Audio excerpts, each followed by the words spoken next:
everyone, welcome to another episode of Say What? I'm Blanca and this is Jarod, and today we've got some Am I the A-hole stories for you. Okay, alright, so am I the a-hole for telling my coworker to stop using my personal belongings? So I, 28 female, have been working at this small software company for about 3 years now. And I genuinely love my job. I have great coworkers and the work environment is generally positive. However, there is one coworker, let's call her Sarah, 32 female, who has been increasingly crossing boundaries. A bit of background, Sarah joined the company about a year ago. We were initially friendly. We would have lunch together occasionally and chat about random things. I didn't think too much of it and it seemed like a normal office friendship. However, over time I noticed that Sarah has started to use my belongings without asking for permission. For example, she would take my stapler, pens, or even my phone charger without asking. At first, I brushed it off as her just being forgetful and not realizing that these were my personal items. I tried to be understanding and not let it bother me, but then things started to escalate. One day I brought in a special lunch I had prepared as a treat for myself. It was a dish that my grandmother used to make for me, and it had a lot of sentimental value. This is weird. Okay, a meal, sentimental value, I get it, but this is like, his grandma made it. She didn't say her grandma made it. Oh, just I like prepared for myself that my grandma used to make for me. Like, this is okay. Already, that's a little extreme. It says this yeah, is a meal I made for myself that has sentimental value. Yeah, like your grandma didn't make it. Okay.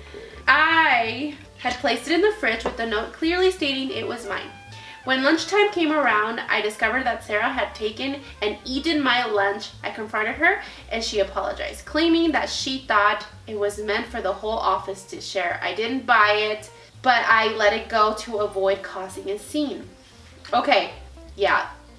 What's wrong with you? Nobody eats somebody else's food. Especially when there's a note on there. You. Over the next few months, Sarah's behavior continued to worsen. She began using my personal laptop without asking, even though we have our own work computers. She would also use my coffee mug and other personal items, despite me having my name on them. I tried to address it politely and asked her to stop, and she would just laugh it off and say she didn't mean any harm. Finally, I reached my breaking point last week. I had bought a new expensive pair of headphones to use at work, and I had left them on my desk overnight. When I arrived the next day, I found Sarah using them at her desk. I was furious and asked her to hand them over immediately. She tried to play it off as a joke, but I had had enough. I told her that it was not funny and that she needed to stop using my personal belongings without permission. I said it was disrespectful and a violation of my privacy. The rest of the office heard the commotion, and some of my coworkers agreed with me while others said I was overreacting and should let it go. Sarah hasn't spoken to me since, and the atmosphere has become tense. A few coworkers have even suggested that I owe Sarah an apology for embarrassing her in front of everyone. So, am I the a-hole for telling my coworker to stop using my personal belongings? No. No, you are not the a-hole. I would be pissed. So weird. And then the fact that like you're using somebody else's headphones, that's disgusting. That is so sick. That was weird. Like using their personal laptop? Like how does that even happen? Yeah, no, she definitely crossed boundaries. For sure.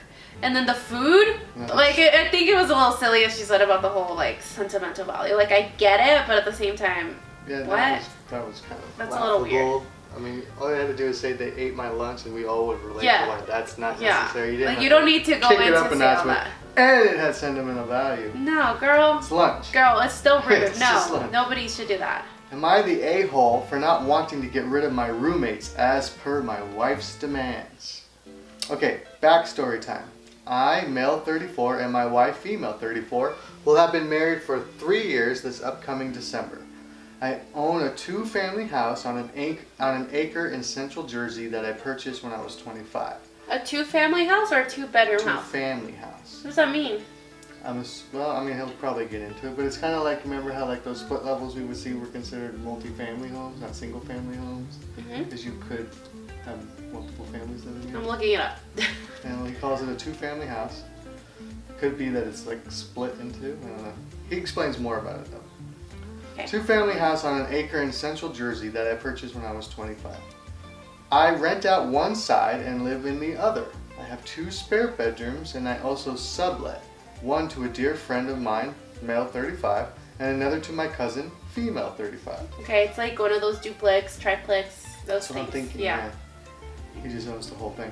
I have always rented these rooms, and having the extra income between the rental side and the rooms I rent on my side, meaning the house basically pays for itself mortgage-wise. Now it sounds like they're in the same house, though. I have to come out of pocket for utilities such as garbage, electricity, fuel, oil, etc., etc. Oil. Is that a utility bill? What? The oil bill? Did you say oil? Fuel, oil, etc., etc. Maybe he lives in the 1800s. My monthly cost of living is anywhere from $600 to $800 handling the aforementioned bills. Relatively cheap for New Jersey, where a 2-bedroom apartment can run you $2,500. So now, to get to the issue at hand, my wife wants to get rid of our roommates. As of now, she lives for free, absolutely zero cost of living, which has helped her significantly regarding paying down debts, fixing her credit, and so on. She's not out of the woods yet, but she's well on her way. I say in about another year or so she'll be 100% debt free. She has expressed in the past that she would like to live alone, but at the time it wasn't economically feasible for us to do so. She wasn't working, then COVID happened, blah blah blah. No big deal, right? Also, I should mention you wouldn't even know we have roommates. Sometimes I go days without bumping into one of them. Anyways, this week she slaps me with an ultimatum out of the blue, and that either the roommates move out or she's going to leave me. I stated that I did not think that was the smartest financial move, as she only wants to give them 30 days, which would mean we would be looking at having to come up with $1,600 the following month. Cue argument. She states she can afford to make up the difference, and that paying it would be worth being able to live alone together. Am I the asshole for thinking this is stupid? That giving up almost $20,000 a year in rental income on the drop of a dime doesn't make any sense? Not to mention telling a friend of 22 years, as well as my cousin, sorry guys, the wife's giving you 30 days notice, good luck. Furthermore, this income allows us to travel whenever we want, buy whatever we want, go out whenever we want. It basically helps make us very flexible financially. Also, why can't we compromise? Okay, you want them gone. Let's stick it out for one more year, knock out the rest of your debt, and give the roomies plenty of time that this is what we are going to pursue. Is he the asshole? Not the a-hole. This is weird. I mean, I get it, but if it's like a duplex, I don't understand what they're living in. It sounds like they do live in the same house, like they occasionally see each other. Like if they live together and they share a kitchen or whatever, I get what the wife is saying, because I'd rather live just with you and my kids than to be sharing with another family. With common spaces. Yeah, but like... when he said 2-family home, though, it makes it sound like it's separate. Something that separates it, like a split level, but where both levels could have some sort of full kitchen and maybe a kitchenette. Yeah, like somebody has one floor, somebody has the other floor. And so you never really ever interact. But if you're sharing like a living room and a kitchen, like it's just a regular single-family home, but they're in one of the 3 bedrooms, that's a lot more intrusive. Yeah, that's especially a little if you weird. have kids and you're sharing a bathroom with the roommate. You know? Yeah, no. No. If you can afford to live alone, definitely live alone. I've never really had roommates. $20,000 of income, everything that he said about the financial freedom, that's all. No, I totally get that. That's what I'm saying. No, not. I don't know how you just turn your back on that. Not the a-hole. Yeah, obviously he's not the a-hole, but what would you do in this situation? Who do you agree with? It's hard. It's hard. I get that. But then we don't know. Like that's what I want to know. Like, are you sharing a kitchen?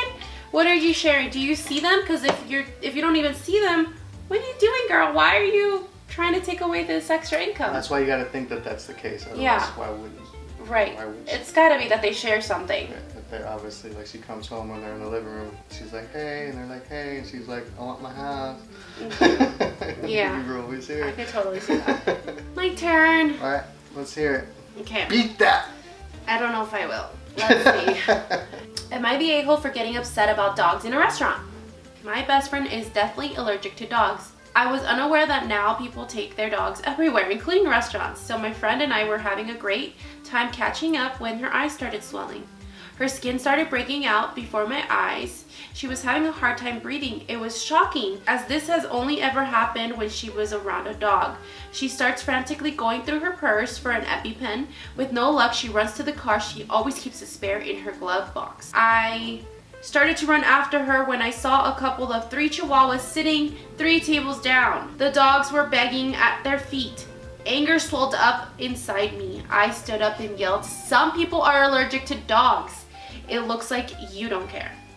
The woman got up and yelled back, "They're emotional support dogs." All 3 of them. I was literally shaking in rage, as I am too. Like right now, I am feeling it. A manager showed up and told me to leave. Oh my, come on. I said they could have a lawsuit for endangering the lives of people with dog allergies. He snapped and said it was the law to let them in, and again told me to leave. I went out to the car, and my friend was breathing better, but her eyes were swollen and her skin was still blood red. So I took her to the hospital. I can't see how I'm in the wrong here, but my other friend says I'm overreacting. Am I the a-hole? No! What? This is... what? I mean, am I wrong? It is the law to allow emotional support animals into these places, but the issue here, and we saw an episode of Jim Jeffries back when it was on TV where he got himself an emotional support camel. Yes, I do remember this. This is getting out of control. Yeah, like I'm so sorry. How easy it is to get an emotional support animal, and what? It's just. What are the requirements? Can it just anybody? Basically, you fill out a form and that's it. Like you can get it to any. I mean, from what I saw in that episode, it doesn't take much, and any animal can qualify. And it's not like they have to have some sort of special training. Emotional support animals to me are just like, what? But I'm not sure I understand. What? Even Siri didn't understand. For the sake of argument, what if this was one service dog and this happened? It was an emotional support dog. I understand that, but a service dog, we just agreed would be more reasonable. So having dogs in these environments. Maybe the restaurants should say. Here's another thing. Some people have really bad latex allergies. A lot of these restaurants are gonna have like balloons and other things. Like it's really difficult as a restaurant to be able to prevent any sort of allergic reaction to everyone who has that high of a reaction. Because dog allergies are very common, but not to the point where somebody needs an EpiPen. Yeah. So I mean, I can't be too mad at the restaurant for allowing these people to come in with their dogs. I mean, they really don't have any choice. I'm sorry. I was feeling what the Redditor was feeling. Yeah, because I think you relate to like your daughter has. Yeah. One of our daughters has dog and cat allergies. Allergic to both. Not that severe, but it's there. And thankfully, it's not that severe because that is scary. But there are restaurants nowadays where that is totally the norm. Like you bring your pets to it. But you should know that going to those places. Yeah. Am I the a-hole for wanting to stay at a hotel instead of my husband's sister's house when we visit her city? As background, the last time we went to the city where she lives, I had a terrible accident where I fell down the steps face first on concrete, chipped and pushed back 3 of my teeth and split my lip in 2, amongst other injuries. I was literally traumatized. The next day, everyone was planning on going to the local shopping center, and I, of course, wasn't up to going anywhere due to my being on pain meds and my face looking crazy. So I told my husband I wasn't going to go, and he told his sister. His sister said, "Well, let me ask my husband if it's okay if she stays in our house alone." I had to wait probably 2 hours for her husband to respond, and I was told I could only stay in the bedroom where we were staying in while they were gone. My face is still in shock. Now their house, their rules, I get it. I don't get it. But I've never felt so unwanted as a guest, and I damn near felt like I was a criminal or something. So I swore in my head I'd never stay at their home again. But my husband thinks I'm overreacting and being petty. I simply don't want to be where I'm I simply don't want to be where I'm not tolerated, I guess is what they meant to say. I wasn't raised like that. If I welcome you into my home, I want you to treat it like it's your home. But maybe I'm tripping. Am I the a-hole? No. That's weird. That's a very weird thing. Like, she acts like she doesn't even know her. Yeah, like, ooh, can we leave this shady person in our Yeah, room? I don't know Nobody's what you're gonna do be with here my to stuff. watch her. Yeah, no, it's No, weird. she can only stay in the room. Like, what a strange request. Either yes or no. But not yes, but she has to stay in her room.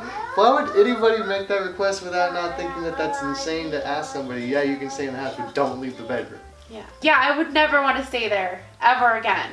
No. It doesn't matter what, if you think I'm overreacting. No, she felt unwanted. I would feel completely unwanted and, like she said, like a criminal. She said that, right? Yeah. Or am I making that up? No, she said I felt like I was a criminal. Okay. Yeah. That's weird. What do the comments say? Not the a-hole, that shit is wild. What's up with your husband? Agreed, his sister has lupus and he sees everything through the lupus lens, so he doesn't want to offend her, I assume. Even people with lupus can be dead ass wrong. I told him he can stay where he wants. I'll happily have the king hotel bed to myself. We'll see what happens.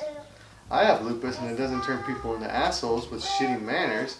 You're not the a-hole. Personally, I wouldn't visit someone who treated me like a criminal. Tell your husband to go alone. Take your own vacation without him. So we've reached the end of the video. Thanks so much for watching. If you like these kind of videos, please don't forget to subscribe, thumbs up, leave us a comment which one was the craziest story or which one was your favorite. And if you're interested in getting on our email list and staying in touch with us, we have a link in our description below, as well as a link for you to share your stories if there's something you would like us to go over here on another episode. Anonymously, let me clarify that, because I know a lot of people don't want to know. If you choose to make it anonymous or not. It's up to you. Yeah, so I thought I'd point that out. Alright, thanks so much for watching. We'll see you in our next one. Bye.